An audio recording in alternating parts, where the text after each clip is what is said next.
Shalom, selamat pagi buat kita semuanya. Puji nama Tuhan, pagi hari ini kita boleh bangun dalam keadaan sehat. Tuhan juga masih memberikan kepada kita kekuatan kesehatan. Mari kita melanjutkan kontekstual Bible Reading dari kitab 1 Korintus pasal yang ke-10, ayat 1 sampai dengan ayat yang ke-33. Saya persilakan. 1 Korintus pasal 10. Aku mau supaya kamu mengetahui, saudara-saudara, bahwa nenek moyang kita semua berada di bawah perlindungan awan dan bahwa mereka semua telah melintasi laut. Untuk menjadi pengikut Musa, mereka semua telah dibaptis dalam awan dan dalam laut. Mereka semua makan makanan rohani yang sama. Dan mereka semua minum minuman rohani yang sama, sebab mereka minum dari batu karang rohani yang mengikuti mereka, dan batu karang itu ialah Kristus. Tetapi sungguh pun demikian, Allah tidak berkenan kepada bagian yang terbesar dari mereka, karena mereka ditewaskan di padang gurun. Semua ini telah terjadi sebagai contoh bagi kita untuk memperingatkan kita, supaya jangan kita menginginkan hal-hal yang jahat seperti yang telah mereka perbuat. Dan supaya jangan kita menjadi penyembah-penyembah berhala, sama seperti beberapa orang dari mereka. Seperti ada tertulis, maka duduklah bangsa itu untuk makan dan minum, kemudian bangunlah mereka dan bersukaria. Janganlah kita melakukan percabulan seperti yang dilakukan oleh beberapa orang dari mereka, sehingga pada satu hari telah tewas 23.000 orang. Dan janganlah kita mencobai Tuhan, seperti yang dilakukan oleh beberapa orang dari mereka, sehingga mereka mati dipakut ular. Dan janganlah bersungut-sungut, seperti yang dilakukan oleh beberapa orang dari mereka, sehingga mereka dibinasakan oleh malaikat maut.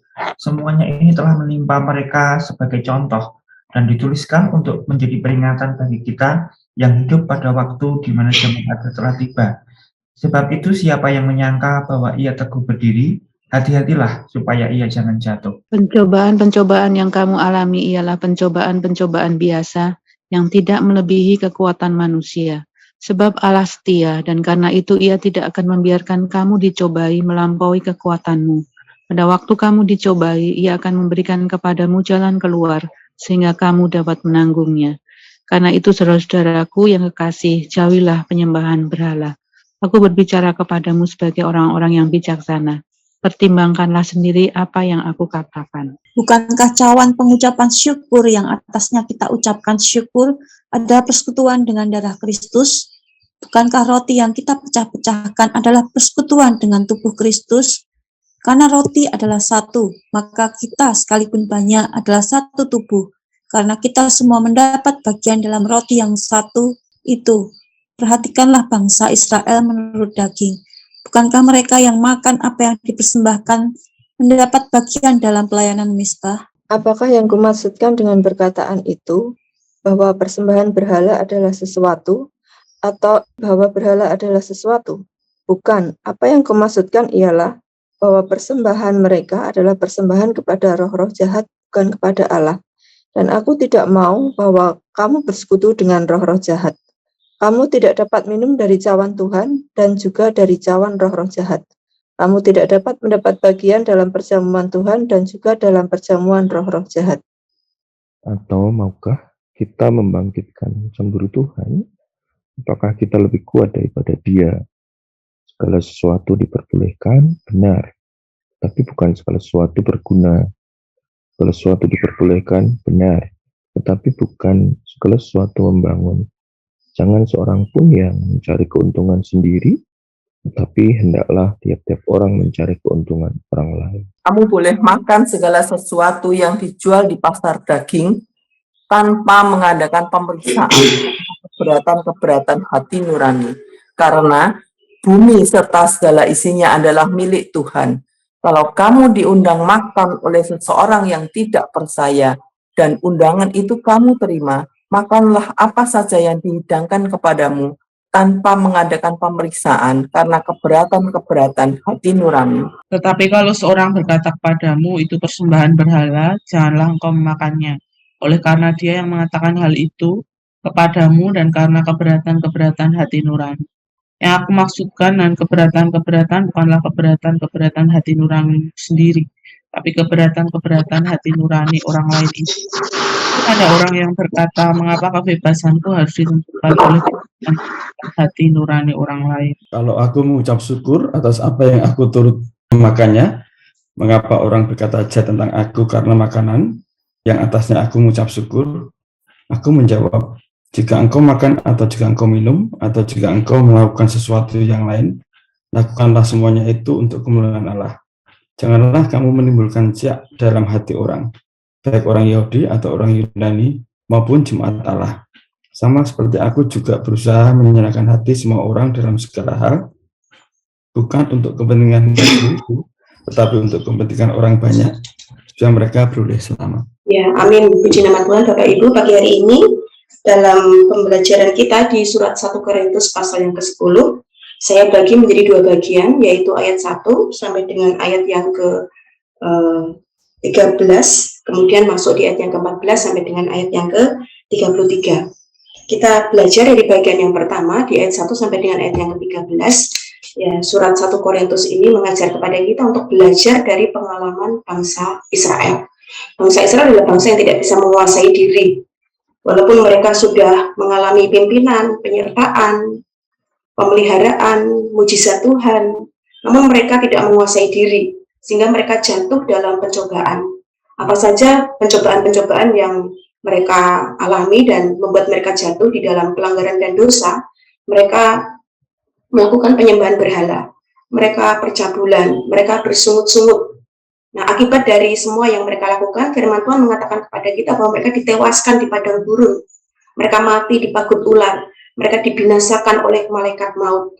Di satu bagian yang pertama yang kita pelajari bersama-sama bagaimana orang-orang Israel adalah satu bangsa yang tidak bisa menguasai diri mereka. Mereka sudah ditebus Tuhan, diselamatkan Tuhan dalam perjalanan mereka di padang gurun. Mereka mengalami begitu banyak mujizat dan pertolongan Tuhan, pemeliharaan Tuhan, dipelihara Tuhan dengan ajaib. Tapi ternyata dalam praktek hidup mereka tidak menguasai diri, sehingga mereka jatuh dalam berbagai macam pencobaan-pencobaan yang disebutkan oleh Paulus, bentuk-bentuknya penyembahan berhala, percabulan, sungguh-sungguh dan lain sebagainya. Dan akibatnya sangat fatal, mereka ditewaskan di padang gurun, mereka mati di pagut ular, dan mereka dibinasakan oleh malaikat maut. Kalau di bagian sebelumnya, di dalam kitab 1 Korintus pasal yang ke-9, ayat yang ke-24 sampai dengan ayat yang ke-27, Paulus mengulang dua kali kata menguasai diri. Orang-orang Korintus dinasihatkan supaya mereka menguasai diri, seperti orang yang sedang ikut lomba dalam sebuah perlombaan. Kalau mereka menguasai diri, mereka bisa menang dalam mengikuti perlombaan itu. Dan Paulus juga sudah memberikan satu teladan bagaimana dia menguasai diri, sehingga di dalam pelayanan pemberitaan Injil dia tidak ditolak. Nah, kali ini Paulus memperingatkan jemaat yang ada di Korintus agar mereka jangan seperti bangsa Israel. Ini jadi pelajaran bagi orang-orang Korintus, di mana orang-orang Korintus juga jatuh di dalam berbagai macam pencobaan-pencobaan. Ada banyak persoalan-persoalan yang terjadi di tengah-tengah orang-orang Korintus. Ada penyembahan berhala, kemudian ada persinahan, ada percabulan, dan sebagainya. Dan dengan contoh melalui pengalaman dari bangsa Israel ini jatuh menjadi satu pelajaran yang sangat penting bagi orang-orang yang ada di Korintus, dan orang-orang di Korintus dinasihati supaya mereka jangan seperti bangsa Israel. Bangsa Israel sudah jadi contoh buat pengalaman hidup yang perlu diperhatikan dengan sungguh-sungguh, sehingga di ayat yang ke-11 Paulus menegaskan semuanya ini telah menimpa mereka sebagai contoh dan dituliskan untuk menjadi peringatan bagi kita yang hidup pada waktu di mana zaman akhir telah tiba. Nah, di tengah-tengah pencobaan-pencobaan yang berpotensi menjatuhkan orang percaya, Paulus memperingatkan jangan sampai orang percaya menjadi sombong gitu ya. Di ayat yang ke-12, sebab itu siapa yang menyangka bahwa ia teguh berdiri, hati-hatilah supaya ia jangan jatuh. Ya, jangan sampai ada orang percaya yang merasa sombong. Gak mungkinlah saya seperti orang Israel. Gak mungkinlah saya bisa jatuh dalam pencobaan dan seperti itu. Paulus mengingatkan jangan sampai orang yang menyangka teguh berdiri. Jangan sampai menjadi sombong seolah-olah hebat ya, dan tidak bisa jatuh. Karena itu Paulus memberikan satu janji bahwa di tengah-tengah pencobaan yang berpotensi menjatuhkan kehidupan orang percaya, ada satu janji tentang jaminan kemenangan yang dituliskan oleh Paulus. Tertulis di ayat yang ke-13, bahwa pencobaan-pencobaan yang kamu alami ialah pencobaan-pencobaan biasa, yang tidak melebihi kekuatan manusia. Sebab Allah setia, dan karena itu, Ia tidak akan membiarkan kamu dicobai melampaui kekuatanmu. Pada waktu kamu dicobai, Ia akan memberikan kepadamu jalan keluar, sehingga kamu dapat menanggungnya. Sungguh luar biasa janji Tuhan bagi kehidupan umat Tuhan, orang percaya. Di tengah situasi banyak hal yang bisa membuat orang percaya jatuh di dalam dosa, ada jaminan kemenangan yang Tuhan berikan di ayat yang ke-13. Ini bagian yang pertama. Mari kita lihat bagian yang kedua, di ayat yang ke-14 sampai dengan ayat yang ke-33. Bagian ini memberikan satu pelajaran yang sangat indah bagaimana Paulus memberikan nasihat seluruh aspek hidup setiap orang percaya itu untuk kemuliaan Tuhan. Nah, di bagian firman Tuhan ini dibuka dengan satu nasihat. Karena itu, saudara-saudaraku yang kekasih, jauhilah penyembahan berhala. Nah, Paulus menegaskan orang-orang Kristen di Korintus, termasuk kita juga pada masa sekarang ini, untuk hidup menjauhi penyembahan berhala. Ya, penyembahan berhala ini dianalogikan dengan perjamuan, ya, dan jelas alasan untuk menjauhi penyembahan berhala itu adalah bahwa penyembahan berhala itu sama dengan persekutuan dengan roh-roh jahat, dan ada perjamuan kudus itu persekutuan dengan Kristus di ayat yang ke-15 sampai dengan ayat yang ke-20. Sehingga Paulus menegaskan bahwa orang Kristen tidak bisa dua-duanya melakukan itu. Di satu sisi penyembahan berhala dan itu persekutuan dengan roh-roh jahat, karena dia mempersembahkan sesuatu untuk roh jahat. Di sisi yang lain, orang Kristen juga melakukan persekutuan dengan Allah melalui perjamuan kudus. Tidak bisa dua-duanya. Paulus menegaskan di ayat yang ke-21, kamu tidak dapat minum dari cawan Tuhan dan juga dari cawan roh jahat. Kamu tidak dapat mendapat bagian dalam perjamuan Tuhan dan juga dalam perjamuan roh jahat. Ataukah maukah kita membangkitkan cemburu Tuhan? Apakah kita lebih kuat daripada dia? Akhirnya Paulus menegaskan bahwa di dalam hidup orang percaya harus memilih itu. Memilih penyembahan kepada berhala, itu artinya berarti dia bersekutu dengan roh jahat, atau dia menyembah Tuhan.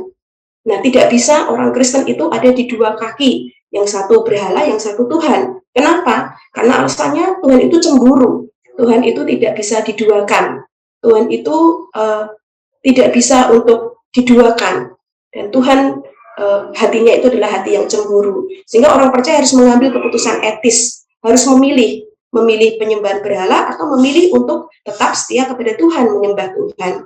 Sehingga Rasul Paulus memberikan satu prinsip-prinsip dalam pengambilan keputusan etis yang disampaikan kepada jemaat di Korintus pada waktu itu, di mana mereka juga sedang mengalami problem, mengalami banyak masalah, mereka juga jatuh di dalam berbagai macam dosa, sehingga Paulus memberikan prinsip-prinsip dalam pengambilan keputusan etis. Prinsip apa saja yang perlu diperhatikan oleh orang percaya di dalam mengambil keputusan etis, di dalam mengambil pilihan-pilihan? Di firman Tuhan di ayat yang ke-23 sampai dengan ayat yang ke-33, Rasul Paulus memberikan beberapa prinsip-prinsip dalam mengambil keputusan etis. Yang pertama adalah, apakah itu sesuatu yang berguna? Apakah itu sesuatu yang membangun untuk kehidupan orang percaya dan kehidupan konteks jemaat Tuhan? Firman Tuhan mengatakan kepada kita, semuanya itu boleh diperbolehkan. Segala sesuatu diperbolehkan, benar. Tapi bukan segala sesuatu itu berguna. Segala sesuatu diperbolehkan, benar. Tapi bukan segala sesuatu itu membangun. Jangan seorang pun yang mencari keuntungannya sendiri, tetapi hendaklah tiap-tiap orang mencari keuntungan orang lain. Ini prinsip-prinsip dalam pengambilan keputusan etis yang diberikan Rasul Paulus untuk orang Kristen di kota Korintus, dan juga untuk kita pada masa sekarang ini. Ketika kita diperhadapkan pada pilihan, yang perlu kita pertimbangkan ada satu, itu berguna, itu membangun, bukan hanya untuk diri kita, tetapi juga untuk kepentingan orang lain. Berikutnya adalah ada pertimbangan hati nurani. Kalau hati nurani itu dikatakan firman Tuhan, kalau tidak ada keberatan-keberatan hati nurani, dan ada keberatan-keberatan hati nurani, itu harus diperhatikan. Digambarkan dengan ketika seseorang diundang makan. Nah, ketika diundang makan oleh orang yang tidak percaya, dan undangan itu diterima, makan saja yang dihidangkan kepadamu tanpa mengadakan pemeriksaan karena keberatan-keberatan hati nurani. Kenapa? Ya karena segala sesuatunya ini adalah milik Tuhan. Tetapi kalau ada yang keberatan, maka kita harus mempertimbangkan hal itu. Dikatakan firman Tuhan, tetapi kalau seorang berkata kepadamu, itu persembahan berhala, jangan engkau memakannya. Oleh karena dia yang mengatakan hal itu kepadamu, dan karena keberatan-keberatan hati nurani, maka kita tidak melakukannya. Jadi ini ada pertimbangan hati nurani. Dan kita mengucap syukur Bapak Ibu dan saudara semuanya, kalau kita sudah percaya Yesus, hati nurani kita sudah didiami Roh Kristus, Tentunya kita memiliki kepekaan dan kita memiliki pertimbangan-pertimbangan sehingga kita bisa mengambil keputusan etis. Hati nurani juga penting di dalam mengambil keputusan etis. Prinsip berikutnya adalah ketika seseorang mengambil keputusan etis, Paulus memberikan prinsip supaya memuliakan Tuhan. Pilihannya adalah pilihan yang memuliakan Tuhan. Jangan jadi batu sandungan bagi orang lain dalam seluruh aspek hidup. Ditegaskan di ayat yang ke-31. Aku menjawab, jika engkau makan, atau jika engkau minum, atau jika engkau melakukan sesuatu yang lain, lakukanlah semuanya itu untuk kemuliaan Allah. Janganlah kamu menimbulkan syak dalam hati orang, baik orang Yahudi atau orang Yunani, maupun jemaat Allah. Kita mendapatkan prinsip yang diajarkan Paulus dalam mengambil keputusan etis, yaitu apa yang kita putuskan, apa yang kita pilih, semuanya itu untuk memuliakan Tuhan, dan jangan menjadi batu sandungan dalam seluruh aspek hidup. Bagian kedua dari firman Tuhan yang dijelaskan Paulus di sini adalah Paulus menasihati agar orang Kristen di kota Korintus hidupnya, seluruh aspek hidupnya itu untuk memuliakan nama Tuhan. Amanat teksnya apa Bapak Ibu? Yang pertama, Tuhan memberikan jaminan kemenangan atas pencobaan bagi setiap orang percaya. Yang kedua, mari menjauhi penyembahan berhala, menjauhi percabulan, dan lain sebagainya. Dan mari kita hidup memuliakan Tuhan dalam seluruh aspek hidup kita. Dan biarlah kita terus belajar meminta hikmat Roh Kudus agar mampu mengambil keputusan-keputusan etis yang tepat pada saat kita diperhadapkan pada pengambilan-pengambilan keputusan etis. Aplikasinya adalah, sudahkah kita menang atas pencobaan? Yang kedua, sudahkah hidup kita memuliakan Tuhan? Yang ketiga, apakah ada sesuatu yang tidak etis dalam hidup kita? Dan mari kita terus hidup untuk memuliakan Tuhan dalam seluruh aspek kehidupan kita. Demikian bunyi firman Tuhan yang boleh kita renungkan pada pagi hari ini. Selamat beraktivitas, biarlah Tuhan memimpin seluruh perjalanan kita di hari ini. Amin. Ya, terima kasih untuk Mbak Evi yang sudah menyampaikan. Biarlah kita terus diingatkan untuk tetap memilih untuk hidup benar di hadapan Tuhan dan memuliakan Tuhan. Kita akan pujikan Yesus kau kebenaran. Biarlah ini menjadi satu komitmen kita hari ini ketika kita dihadapkan pada pencobaan maupun juga tantangan hidup, kita tetap memuliakan Tuhan. Yesus kau kebenaran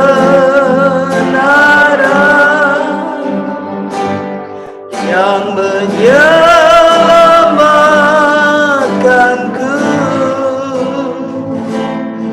Kau memberikanku hidup dan pengharapan.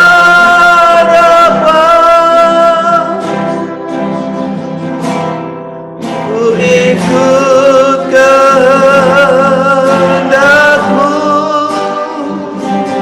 ku perlu anugerah-Mu. Nyatakan janjiku kepadamu, kalau ku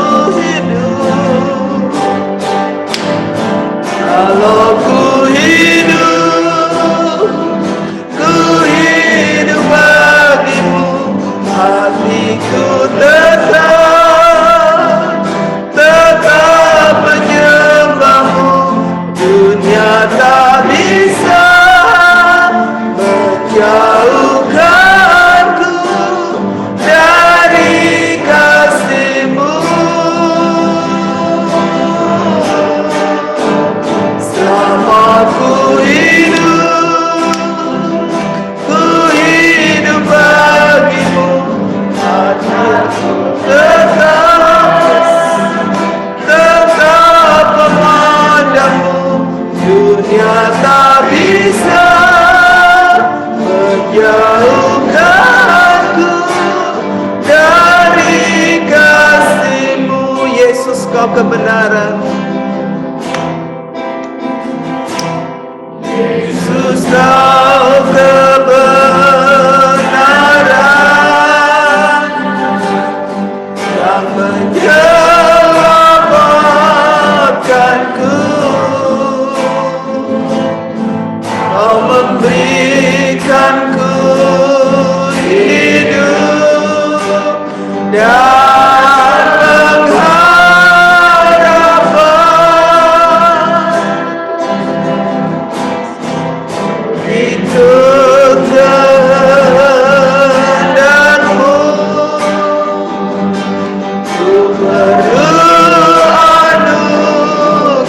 kepadamu, ku nyatakan janjiku kepadamu. Kalau ku hidup, kalau ku hidup bagimu, hatiku tetap menyembahmu. Dunia tak bisa menjauhkanku dari kasih-Mu. Selama ku hidup bagimu, mataku tetap memandangmu. Dunia tak bisa menjauhkanku dari kasih-Mu. Dunia tak bisa, dunia tak bisa menjauhkanku dari kasih-Mu. Biarlah setiap kita boleh mengoreksi diri kita. Apakah selama ini kita terus memilih yang terbaik di tengah dunia ini, di tengah pilihan-pilihan yang ada? Apakah kita sudah tetap berkomitmen untuk memuliakan hidup, memuliakan Tuhan dalam seluruh aspek hidup kita? Mari kita datang kepada Tuhan. Tuhan, Kau melihat setiap hati kami. Engkau rindu Tuhan, hidup kami adalah persembahan yang kudus di hadapan Tuhan. Saat kami diperhadapkan pada tantangan dan kesulitan, bahkan sakit penyakit, berikanlah kami ya Tuhan hikmat untuk kami boleh memilih pilihan yang tepat, pilihan yang sesuai dengan etika kerajaan Allah, kebenaran firman Tuhan. Sekalipun ya Tuhan kami saat ini, Tuhan, ada di dalam dunia yang penuh dosa, tapi biarlah kami senantiasa untuk hidup bagi Tuhan. Terima kasih Tuhan, terima kasih. Di dalam nama Yesus Engkau terus menolong kami. Terima kasih.